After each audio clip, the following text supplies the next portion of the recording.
जय हिंद दोस्तों, आज के वीडियो में आपका स्वागत है। आज हम नागरिकता प्राप्त करने के कुछ और विधियां जो बाकी रह चुकी थी पिछले वीडियो की अपेक्षा, उसको हम इस वीडियो में पूरा करेंगे। इसके बाद अगला चैप्टर चालू करेंगे, मौलिक अधिकार, फंडामेंटल राइट्स। ठीक है, तो चलिए हम देखते हैं। इसमें कुछ महत्वपूर्ण बाकी रह गया है, जैसे कि एनआरआई आप बहुत बार सुने होइएगा। एनआरआई इसको एनआरआई से मिलाइए, वीजा बारे में सुना है। CAA एक्ट 2019 में बहुत सारे विवाद भी था इसमें, ठीक है, तो उसको बारे में हम जानेंगे। थोड़ा NRC के बारे में जानेंगे और NPR के बारे में जानेंगे, जो बहुत ही महत्वपूर्ण टॉपिक हम लिए हैं। इसको हम पूरा करते हैं, इसके बाद फंडामेंटल राइट्स अगला वीडियो में हम पढ़ेंगे। तो चलिए, थोड़ा देर ही लगा है वीडियो में आने में, तो चलिए इसको हम कंप्लीट कर लेते हैं। तो NRI के मतलब समझिए पहले, नॉन रेसिडेंट इंडिया। ठीक है, तो इसका मतलब समझिए, ये तो फुल फॉर्म हुआ। तो इस माध्यम से, NRI के माध्यम से उन व्यक्ति को नागरिक मिलता है जो भारत का नागरिक है, लेकिन वर्तमान समय में भारत में नहीं हो। भारत का नागरिक हो लेकिन वर्तमान समय में भारत में नहीं रहता हो, यानी नागरिक है लेकिन वर्तमान समय में भारत नहीं है। वो विदेश में या तो 6 महीना के लिए पढ़ाई करना गया हो, या 6 महीना के लिए वो नौकरी करने गया हो। कि विदेश में या तो पढ़ाई करने के लिए 6 महीना के गया हो, 6 महीना के लिए, या विदेश में काम करने के उद्देश्य से, नौकरी करने के उद्देश्य से गया है, तो उसको हम NRI के तहत रखते हैं, NRI के अंतर्गत रखते हैं। ठीक है, यह बात आप समझिए, थोड़ा लंबा बात नहीं है। आपको प्रश्न ऐसे पूछेगा कि NRI के तहत कितने माह तक, मतलब कि कितने महीने तक ले इस अंदर रखते हैं, तो 6 महीना के अंदर। ठीक है, 6 महीना के लिए आप जा सकते हैं विदेश। NRI किस माध्यम से आप विदेश में 6 महीना नौकरी करने या काम करने के उद्देश्य से जा सकते हैं, तो ये होगा NRI के तहत। ठीक, तो चलिए, OCI के बारे में आप बहुत सुने हैं, ओवरसीज सिटीजन ऑफ इंडिया। ठीक है, ये इसको जोड़ा गया 2005 में, लक्ष्मीमल सिंघवी समिति द्वारा 2005 में नागरिकता में जोड़ा गया, नागरिकता प्राप्त करने की विधि में इसको। तो इसको क्यों जोड़ा गया? तो आपको किसी भी देश का विकास करना है, तो विदेशी कंपनी जब तक भारत में मतलब किसी भी देश में जाकर वो अपना प्रोडक्शन करेगी, उत्पादन करेगी, और बड़े उत्पादन करने के बाद उसमें वृद्धि होगी, मतलब बिकेगा, माल बिकेगा, तो विदेशी कंपनी यहाँ पर आएगी तो ना। तो विदेशी कंपनी भारत में आने या किसी भी देश में जाने से तब तक हिचकिचाता रहता है जब तक आपको उसको पूरा अच्छी ढंग से जब साधन नहीं दीजिएगा। तो विदेशी कंपनी पहले भारत में आने से हिचकिचा रहा था, कारण कि विदेशी कंपनी जब भारत में आती थी तो इसको इस थाने से उस थाने से, इस थाने से उस थाने से हमेशा उसको रिपोर्ट देना पड़ता था, क्योंकि उनके पास नागरिकता नहीं होती थी, तो उसको इधर उधर से करने में परेशानी ज़्यादा उठाना पड़ता था। तो इसलिए तो भारत में सोचा गया और इसको OCI के माध्यम से, OCI कार्ड धारक के माध्यम से लागू किया गया। और 2005 में लक्ष्मीमल समिति ने इसको जोड़ा, और बड़े बड़े उद्योगपतियों के ये OCI दिया जाता है। अगर बड़े बड़े उद्योगपतियों को OCI अगर दे दिया गया है तो उसको वीजा लेने की जरूरत नहीं है, वो डायरेक्ट भारत में आकर कहीं भी घूम सकते हैं और यात्रा कर सकते हैं, और अपना फैक्ट्री बैठाने के लिए आसानी से व्यापारिक कर सकते हैं। ठीक है, तो बड़े बड़े उद्योगपतियों को दिया जाता था। ऐसे अगर कोई भी व्यक्ति दूसरा आएंगे तो उसके लिए वीजा लेना पड़ेगा, लेकिन बड़े बड़े जब उद्योगपतियों को OCI कार्ड धारक दिया जाएगा, OCI दिया जाएगा, तो उसको वीजा की जरूरत नहीं पड़ेगा। ठीक है, तो वीजा की जरूरत नहीं पड़ेगा तो कभी भी आ सकते हैं और भारत में अपना व्यापार कर सकते हैं। उद्योगपति व्यापार करेंगे ना, बड़े बड़े उद्योगपति। तो वीजा क्या होता है, तो चलिए इसके बारे में हम थोड़ा जान लेते हैं। तो सबसे पहले वीजा, किसी भी देश में आपको जाना है तो उनसे पहले आपको 15 दिन पहले या 1 सप्ताह पहले, सब देश का अपना अलग अलग नियम है, तो उस देश से पहले आपको अनुमति लेना पड़ेगा। आपके पास पासपोर्ट तो होना ही चाहिए। वीजा और पासपोर्ट दोनों में बहुत अंतर है। लोग पढ़ते हैं वीजा पासपोर्ट गांव घर में बहुत चिल्लाते रहते हैं। तो वीजा का मतलब है, आप अगर भारत से जाना चाहते हैं अमेरिका घूमने या व्यापार करने, कुछ भी उद्देश्य से जाना चाहते हैं, किसी भी उद्देश्य से, तो आपको पहले अमेरिका से पूछना पड़ेगा कि हम आपके यहाँ आना चाहते हैं घूमने या परिभ्रमण करने, जो भी है, तो आपको पहले पूछना पड़ेगा। अगर वो अमेरिका जब तक आपको नहीं बोलेगा कि आप आ जाइए, तब तक आप नहीं जा सकते हैं। अगर 1 सप्ताह पहले बोल दिया कि हाँ आप आ सकते हैं इतना दिनों के लिए, तो आप आसानी से जा सकते हैं। तो इसको हम वीजा कहते हैं। ठीक है, किसी भी देश, बहुत सारे अपना देश है, मतलब विदेश में बहुत सारे ऐसे देश है जो भारत से घनिष्ठ संबंध, अच्छे व्यवहार है, तो आपको पहले वीजा न लेकर के वहाँ पर जाइएगा तो आधे घंटे में आपको वीजा दे देगा। आप वहाँ पर उतरिएगा और वीजा मिलेगा, आप आराम से परिभ्रमण कर सकते हैं, खाना खा सकते हैं, देश दुनिया वगैरह वगैरह वगैरह कर सकते हैं। ठीक है, तो वीजा आपको समझ में आ गया। किसी भी देश में घूमने जाने के लिए या किसी भी कार्य से जाने के लिए उस देश से अनुमति मांगने का अधिकार यानी अनुमति मांगना ही वीजा कहलाता है। ठीक है, पासपोर्ट के मतलब हुआ कि आप जिस देश को छोड़कर दूसरे देश में जाना चाहते हैं, तो आप इस देश से छोड़कर मतलब कि आपको अमेरिका जाना है, तो आप अमेरिका जाते हैं तो उनसे अनुमति मांगते हैं, तो वो हो गया वीजा। और भारत को छोड़ने का अनुमति मांगते हैं भारत सरकार से, तो ये होगा पासपोर्ट। ठीक है, आप किसी भी देश से कोई भी व्यक्ति अगर छोड़ के दूसरे देश में जाना चाहता है, हमेशा के लिए नहीं, मतलब विदेश में परिभ्रमण करने घूमने, अगर वो देश छोड़ना चाहते हैं तो उससे भारत सरकार से अनुमति मांगता है, सरकार से अनुमति मांगता है, तो उसको हम पासपोर्ट कहते हैं। तो ये यहाँ पर तो पासपोर्ट OCI के लिए पासपोर्ट तो अनिवार्य ही था, पासपोर्ट नहीं था तो दूसरे देश से आपको छोड़बे नहीं करेंगे। वीजा लेना यहाँ पर अनिवार्य नहीं है, वीजा लेना अनिवार्य नहीं, इसके लिए आपको OCI कार्ड दिया गया, आप आके कभी भी व्यापार कर सकते हैं, घूम सकते हैं। और इसमें हालांकि इसके बाद बहुत बड़े बड़े व्यापारी आए हैं, अपना व्यापारी कर रहे हैं, इनको वीजा पासपोर्ट के लफड़ा खत्म कर दिया है वीजा के, और यहाँ पर रजिस्टर कराना नहीं, आइए व्यापार के लिए जाइए, इसको एक तरह से बहुत बड़ा सुविधा दिया गया। चलिए आप CAA समझते हैं। 2019 में इस पर बहुत सारे बवाल था।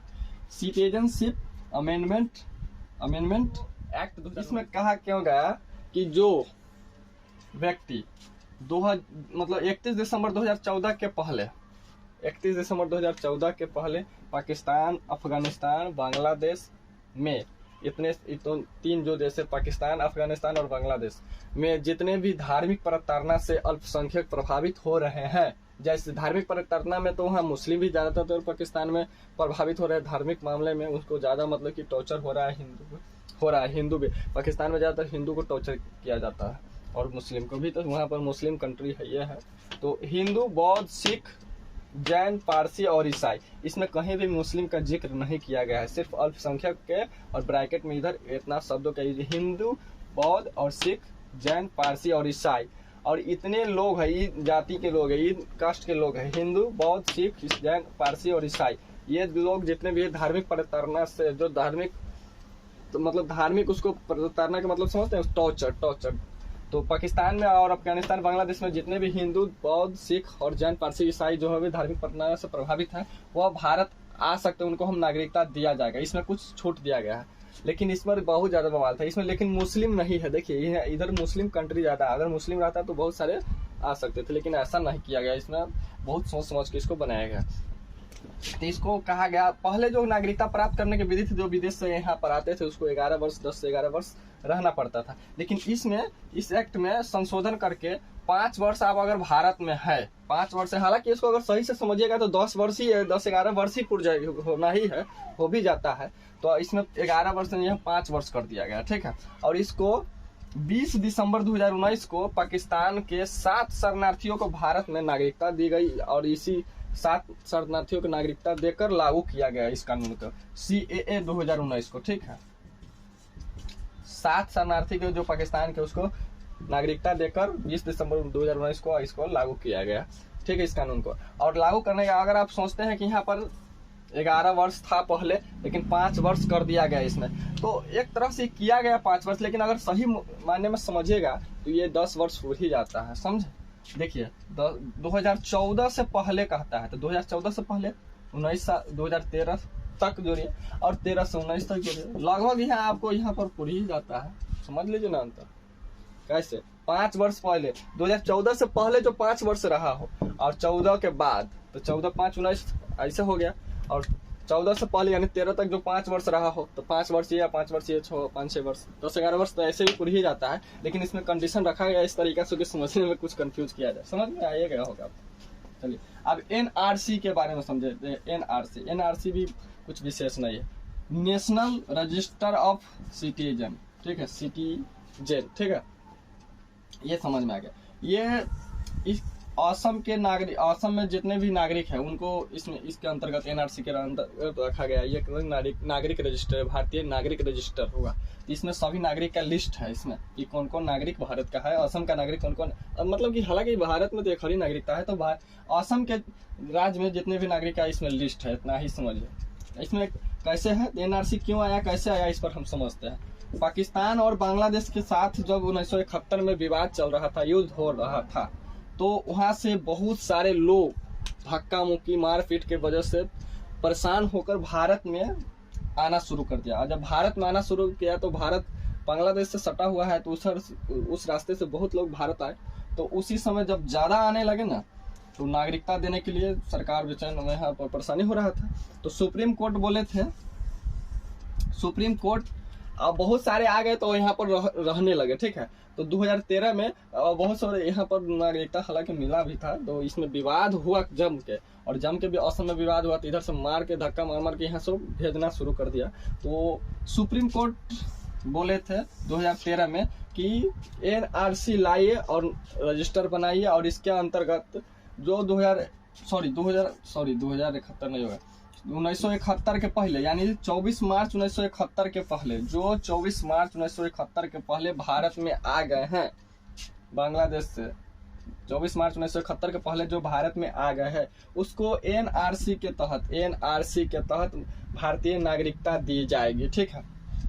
भारतीय नागरिकता दी जाएगी। अगर 24 मार्च 1971 के बाद आए हैं तो उनको नागरिकता नहीं दी जाएगी। तो इसमें यही कहा गया था। और इसके बाद 2015 में यह रजिस्टर बना, और उसके लिस्ट में बहुत सारे लोगों को नागरिकता दी गई। तो इसमें शर्त क्या रखा गया कि 30 डॉक्यूमेंट्स में से आपको एक डॉक्यूमेंट्स हमें होना ही चाहिए। इसमें शर्त, आपको लिस्ट दे दिया जाएगा और उसमें से किसी एक डॉक्यूमेंट्स को आपको वहाँ पर वेरिफिकेशन कराना पड़ेगा, फॉर्म भरना पड़ेगा। इसके बाद गृह मंत्रालय आपको नागरिकता देगा। गृह मंत्रालय के द्वारा इसमें लिस्ट में जोड़ दिया जाएगा, आपको नागरिकता मिल जाएगी। लेकिन अगर आपको शर्त है, अगर 30 में से आपके पास एक भी डॉक्यूमेंट्स नहीं है, तो आपको 4 महीना के भी अंदर डिस्ट्रिक्ट कोर्ट में जाकर साबित करना होगा कि हम NRC के तहत नागरिकता लेते हैं, और साबित करना पड़ेगा कि हम सही आदमी हैं। अगर उसके बाद भी आप डिस्ट्रिक्ट कोर्ट में आप साबित नहीं करते हैं, तो आप हाई कोर्ट जाना पड़ेगा। हाई कोर्ट में भी साबित नहीं करते तो समझते हैं दौड़ते रहिए सुप्रीम कोर्ट तक।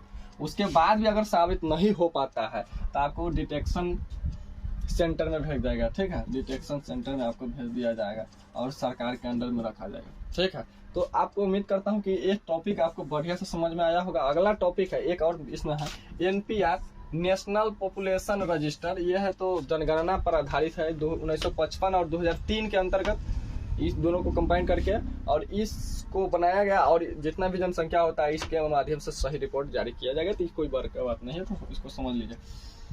तो उम्मीद करता हूँ कि आपको समझ में आएगा। आज इस वीडियो में नागरिकता से संबंधित टोटल डाउट्स हम क्लियर कर दिए, और इतने में जितने भी प्रश्न सॉर्ट आउट होना चाहिए था हो जाएगा। और नागरिकता से संबंधित हम लाइन वाइज जितना भी होना चाहिए सब हम इस वीडियो में और पिछले कुछ वीडियो में हम बता चुके हैं। उम्मीद करता हूं कि आपको समझ में आया होगा। समझ में आया तो एक लाइक और सब्सक्राइब जरूर कीजिएगा। अगला टॉपिक होगा आपका मौलिक अधिकार, फंडामेंटल राइट्स। तो चलिए मिलेंगे अगले वीडियो।